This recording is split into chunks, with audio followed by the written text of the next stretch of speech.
Used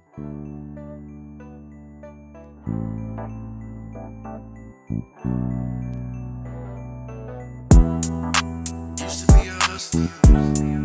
I used to be a runner. Came from the gutter. Now we be on that struggle. Used to be in a life full of crime. I gotta hustle and do whatever it takes to survive up in the jungle. Talking rock bottom from the gutter. I used to get in trouble, but now I'm beyond the struggle. Hey everybody, this is Mark once again with Beyond the Struggle. I am here this evening with Val. Val, go ahead and introduce yourself and let the people know. I'm Val. I'm from Denver. I have a story that I feel just needs to get out there, and I seen what you were doing, and God just put it on my heart a while back to start a podcast, but I seen what you're doing, and I just wanted to share with you know the people just my story, because we all have a That's good. testimony. Absolutely. Let's go ahead and start from the earliest memory you could remember, and let's go from there. Well, before we get started, can we pray? Absolutely. Okay. All right. So, Father, I come before you. I give you all honor, all glory for what you're doing in my life and what you're doing in Mark's life in this podcast.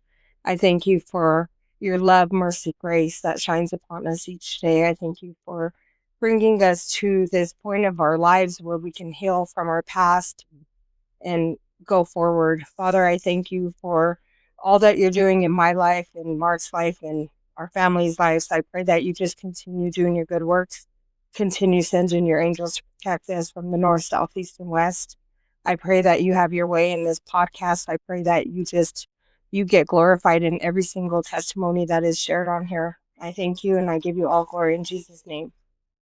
Amen. Amen. So, as I spoke with you before, I did let you know I'm not an addict. I never had to go through that, thank God. But I'm a child of an addict, and I had to deal with that on the other aspects of things, but you want me to start from the beginning. So, I mean, my mom and my dad were separated when she had me, and then I grew up with a stepdad who, it was great. Like, life was pretty great until fifth grade, and then my stepdad and my mom started selling drugs, as well as my real dad started selling drugs, and here came the money, and little girl, I got spoiled and this and that, and then later on my mom had got hooked on the drugs, and my stepdad was her supplier, and then my real dad ended up going to prison for a long time for selling drugs. So here I was, as a young kid, just How old would you say you were? yeah.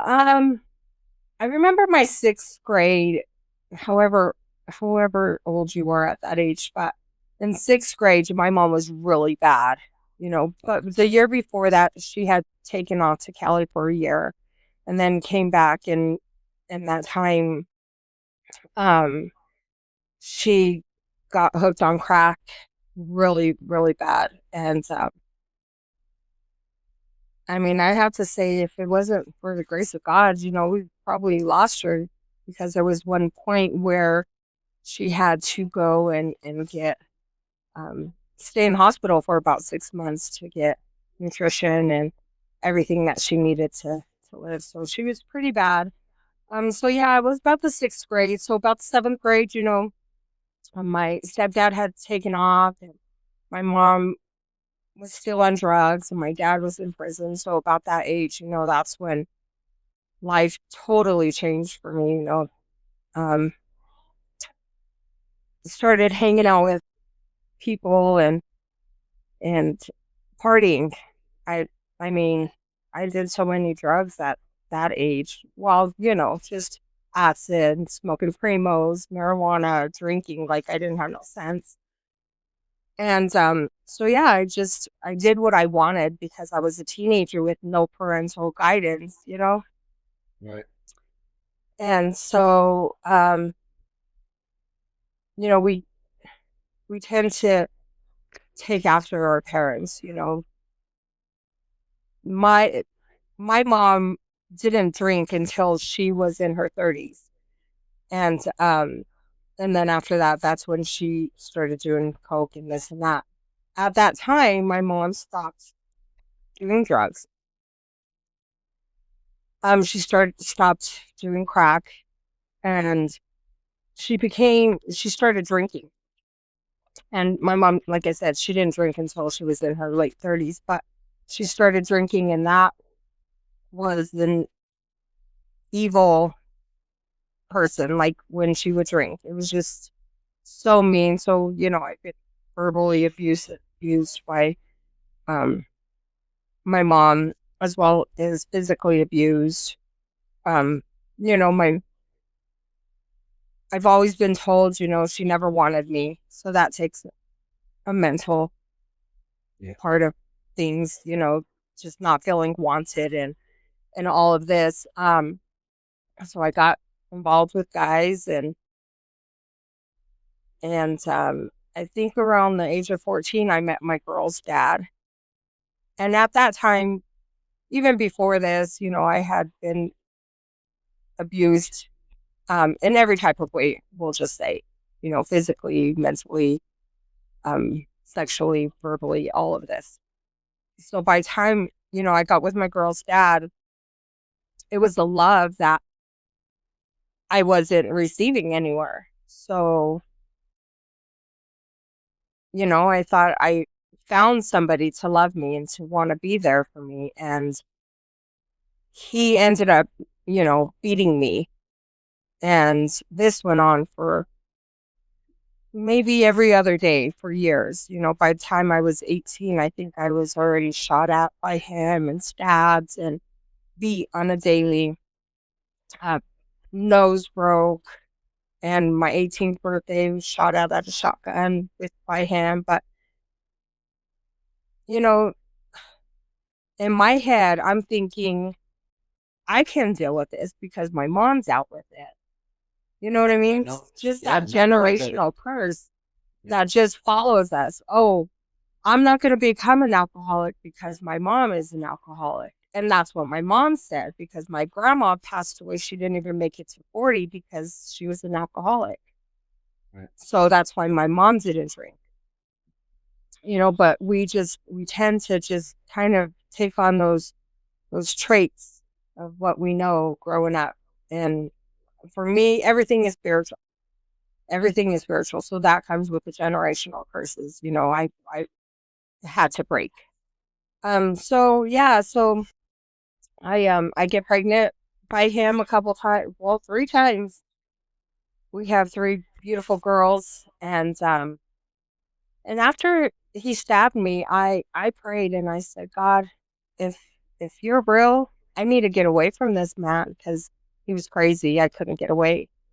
Um, I need him to go to prison for some time, and so you know, God doesn't answer on our time, but you know, 2 years later, he went to prison. And I didn't want him to die. I didn't want him to go to prison forever. I had three kids. You know, I needed him to go away long enough Just to, so I can get away. yeah, just to catch a So, break. yeah, yes, to catch a break. And even when he got caught and went to prison because you know he ended up um doing something he should have been in prison for life. But he got a few years and I tried to be there, but then here comes the girls still, you know, oh, he's still talking to me and this and that because he always cheated, of course. Um, so, you know, I cut that off. I prayed to God, you know, send him somebody to distract him. And I didn't have a relationship with God at this time. I was Catholic. I didn't know I didn't know about having a relationship with him. Um, but I'm like, send him somebody so he can be distracted from me when he gets out. And sure enough, he did. He met somebody, they got married and this and that. He got out tried to contact me a few times, but I wasn't scared anymore. So after I had left my girl's dad, I hated me. I ha- I would look out for people who reminded me of him and make him fall in love, and I would cast spells on him, and I would just make him fall in love and then disappear because I just could not. I don't know. It was a healing that I didn't do. You know what I mean? Yeah. When I in my this lasted for a while. I partied. I'm not proud of this, but my mom would still do drugs here and there, and she was my number one client. And like I said, it's nothing I'm proud of. It's just my testimony. This is real life. You know, I she was my number one client when I was selling drugs, and that's a life that I knew because there was nothing else. Selling drugs, getting by, taking care of my kids. 21 is when 21, 22, I got saved and I fell in love with Jesus. It changed my whole life. But at that time, I got saved, but I was still a religious Christian, if you know what I mean. Like, Yeah. I was condemning others, and as well as I was condemned, I wasn't really saved by His grace, and you know what I mean. I started changing my life, and I changed my life. I didn't go to clubs. I didn't do any of that anymore. Sell drugs. Went back to school, got a job, and took care of my kids that way. And but I was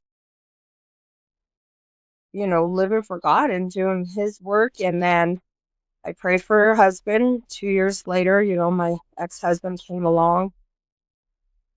I was just because, you're saved in the church doesn't mean you have the heart of Christ. Yeah. My ex-husband had the mind of Christ, but not the heart. His heart was still pretty ugly. But we were married for some years, did our thing in the church, and then there came an affair. And it wasn't just an ordinary affair. Like, he didn't just hang out with the neighbor, and this girl had actually got murdered because of the affair. Her boyfriend had found out and killed her, and she had a son. So now, not only because of the affair, this little boy lost his mom. Yeah. So I ended up sticking it through, forgiving, because that's what a Christian wife is supposed to do, forgive, love, and so I did. It took a while. Of course, God really had to work on that and heal me from that, because me myself, I ran my mouth. That's how I know how to defend myself. Any little girl that's been abused, they run their mouth because we defend ourselves with our mouth. So, I ran my mouth to my husband, but like I said, God really had to work on that, and we stood married for some time. Then maybe 2014, we literally got kicked out of a church. And so I had issues with church people. Like, nope, I'm not doing church. I'm not doing church people. Me and God, we're good. But me and church people, I wasn't doing that. So ended up going to this church that my mom's family went to and my dad's family attended. So it was home for me. And, we were there for a while. Anyways, long story short, my ex-husband started having an affair with the pastor's wife. And so, that was fun. But, I had to get through that. But I wouldn't change any of those trials, any of that, because who I am today is like, my daughter tells me, you've always glowed, mom, but now you glow even more. And, that's because of who I have inside of, Christ. But all of those trials had made me become the woman that I am. seeing me and my mom working on a relationship. God's been taking me. We have to heal. I had noticed one of your, I think his name was Chris that you had on here. Yeah. He was talking about, his choice of drugs was heroin, and now his mom is on it.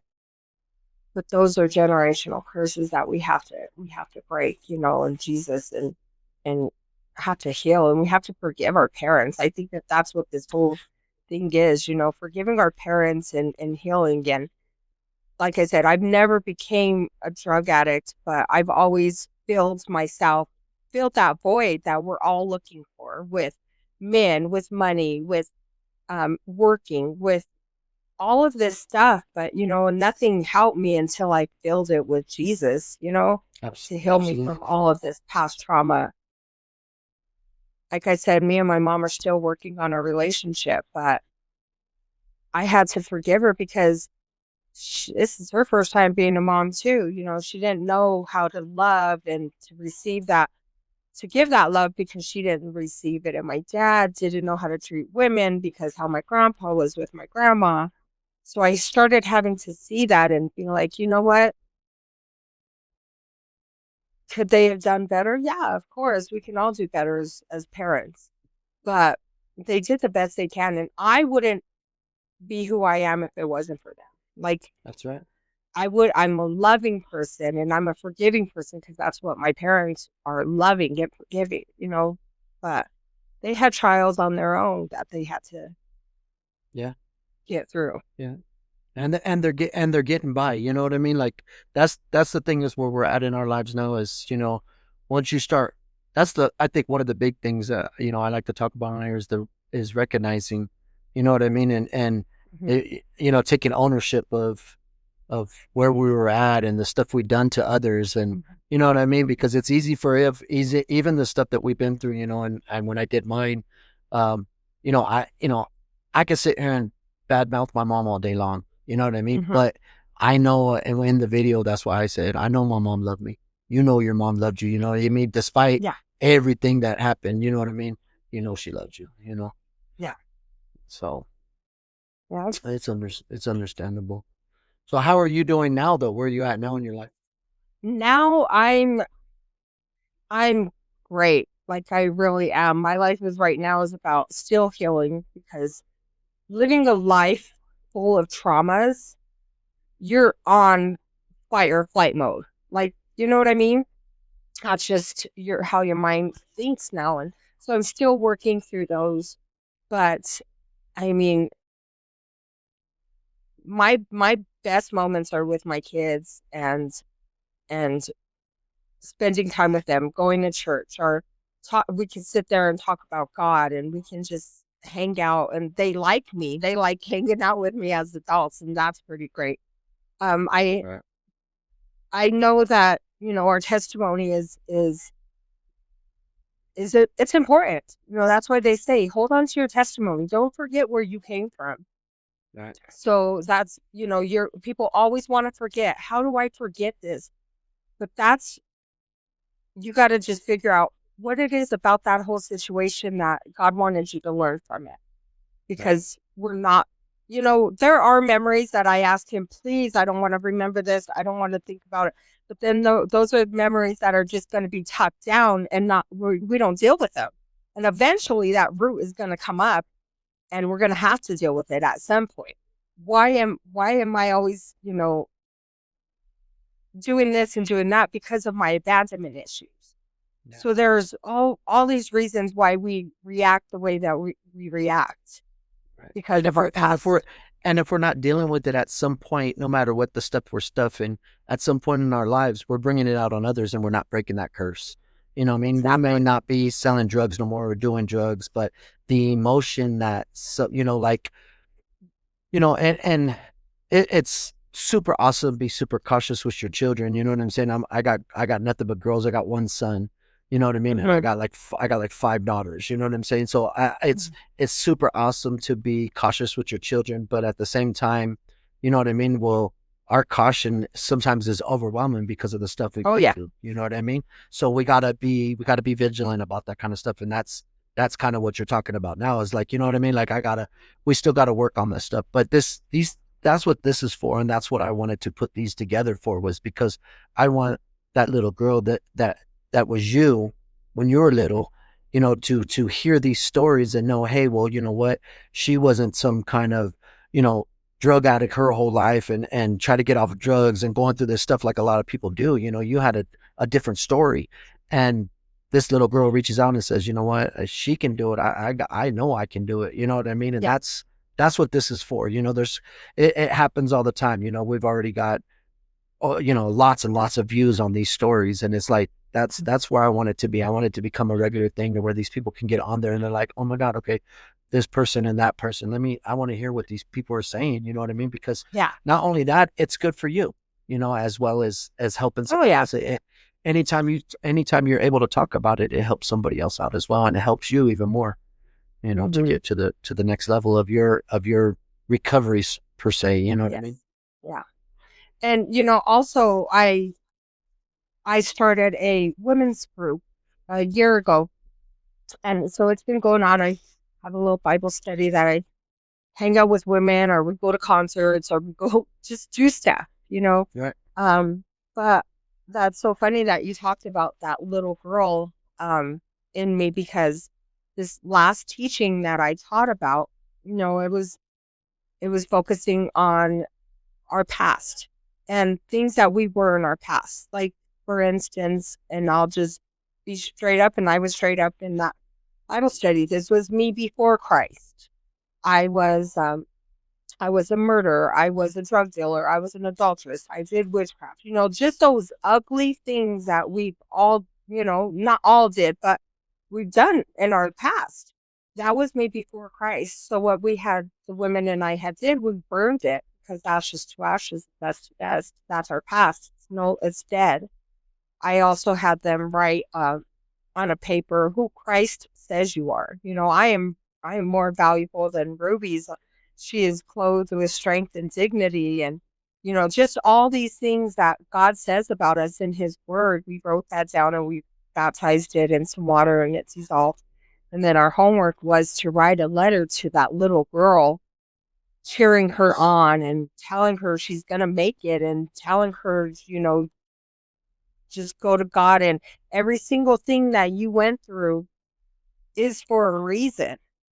It is for a reason, and he knows why we go through things, and why me, God? Why do I have to go through this? But why not? Why not you? Why not you be the little girl that heals from this, so that you can help other girls, other women see that it's not, you don't have to stay in that abusive relationship. You don't have to Yeah. hold on to that anger and that unforgiveness. You don't have to do all this because of your past. Right. You have to heal. Right. And it's nice to know the difference, you know what I mean? Because it's easy to fall victim in a sense where you're like, like, because even at some point in life, I'm sure everybody's had that point where it's like, why me? You know what I mean? Like, Mhm. why is all this bad stuff keep happening to me? What, you know what I mean? I thought I was this great person, and it's like, why does this keep happening to me? And little do you know, I was just talking to somebody earlier on the page that Amy, I did her interview, and I was telling her, I'm like, I really feel in my heart that, she's everybody, like you're doing with your women's group, people that are doing these things. God has a place for you. You're going to do big Mhm. things. You know what I mean? And this story that you're telling is going to save lives. You know what I mean? It's somebody, even if we reach one person, you know what I mean? Yeah, Like, that's can you all. imagine that? If you would have heard this when you were little and know that, like, oh my God, I Yeah, got the power to get through this. I'm not the only one out there going through this. You know what I mean? Like, I understand. You know what I mean? God, you have a purpose, you know? yeah. And I wouldn't say that it was all me, because it wasn't. None of it was me. None of it was me. It was God. It's all God. It's all Jesus. He gets all the glory for my life. Absolutely. Am I living in a mansion? Am I doing all this? No, but my heart is, that's what he's watching. That's what he's looking at, is our hearts. He's not looking at any of this stuff, Yeah, but it's absolutely. all him that gets glory in my life, because me, no, I messed it up. Like, Yeah. so. You know, if Absolutely. anybody out there is looking for, trying to fill that void, and we're all going to fall short. Don't ever be like, "Oh man, I messed up," and now you're condemning yourself, and now you're thinking, I can't go back because I messed up. He already gave me a chance. Like we all fall short every single day. Right. But his grace and his mercy and his love and his forgiveness is just so amazing. Absolutely. Yeah. Absolutely. So if you don't mind, what I would like to do with this interview is I'd like to put you. I have a list of people that I've been putting together that I'd like to follow up here in about like maybe like 6 months, something like that, Mhm. and just follow. Come back around unless something comes up to where you know what I mean. Like this group gets bigger and bigger, and you like to share it and something like Oh that. yeah. More, you could always reach out to me. I've said that on my live interviews. Well, me and you in this thing, I'm gonna go do a live video right now and talk about it again because you know, it's it in order to get healing, you got to get moving. You know what I mean? And if we sit in the water and the pity pot and gonna be like, oh my God, like why me and not look for the way that we can heal ourselves. Then we're gonna sit there and stew, and sometimes we need to reach out a hand, and that's where I feel like people like yourself and Chris and Amy and all these people I've been interviewing that they all have a purpose. Everyone that's reaching Oh out yeah. has a purpose, and I really believe that that's where it's at. You guys are going to do huge things, man. I really am a firm believer of this. Yeah. I mean, I believe in your podcast that you have going. I'm so proud of you. That's awesome that Thank you, you thank have you. this going. Even when you get discouraged, just keep going. Because Yeah, there were times Chris. throughout my road of doing this Bible study, I've gotten discouraged. I'm like, what am I doing? I don't even know what I'm doing. But yet God still keeps speaking to me and he keeps using me and so it's amazing and just keep going and I pray for protection over you and your family and whoever gets on this podcast, that you guys Thank you so much, continue Val. to help one another. Absolutely, absolutely. So I appreciate you so much. I'll go ahead and sum this up then, and I want to thank you for sharing your testimony on here. If you have anything else to add, I'm more than willing to listen. Um, but if not, we'll sew it up, and then what I'll do is I'll reach back out to you in about, I don't know, like about maybe 4 to 6 months, somewhere in there, unless you reach out to me before then, and then we could do another interview, see where you're at, see how your group's Yeah, doing, yeah, yeah. see where you're at in your walk. You know what I mean? People love to hear that. And Okay. then we'll go from there. Sound good? All right. Good. All right. I Thank you. appreciate you so. Yeah, and again, if you have any resources or anything like that you run across and you want to share them, let me know. Reach out to me. All right. Oh yeah, definitely. All right, Val. Thank you so much. I appreciate you. All right. You're welcome. God bless. God bless you. Okay.